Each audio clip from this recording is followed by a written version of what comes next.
Let's talk about some of the best practices for 2022 and beyond when it comes to remediation. You are a defensive security expert. You've been in this space for quite a long time. I'm sure you have some tricks of the trade that you've accumulated over the years.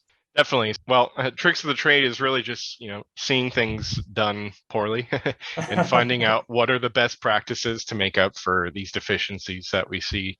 Prioritization is a big one. I mentioned that earlier, especially if you're running with a lean set of people, you need to make sure that you're focusing on the vulnerabilities that are going to cause you the highest risk scores. So things that are critical, things that are known exploitable, right? For which there's a public exploit. So somebody right now could go download it and run it on your system and get you, right? Like a 12-year-old kid could do it.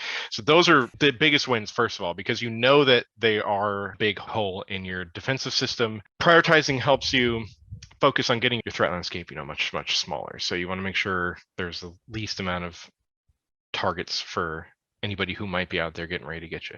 So, lows are still low scores, medium scores. Those things are still exploitable and they can still cause damage, but those typically are ones that require several aggregated attacks on them in order to actually give an attacker enough access to do some damage to your organization. But ones that are critical are usually things that are like arbitrary, right? They don't need to phish, they don't need to get credentials, they don't need to do anything. They just need to attack you and you're going to get hit. So that's your number one thing on prioritization, getting those out of the way first, make sure that your risk goes down, give your lean teams something to focus on, and get those wins. The next one is setting remediation timelines. So you want to make sure that you've told your organization and your team and you've set it out somewhere, probably in the policy, that you will remediate these vulnerabilities based on critical, high, and medium and where they're at, right? Like if it's sensitive systems that they're on versus public systems that they're on. So you need to set some kind of remediation timeline for those.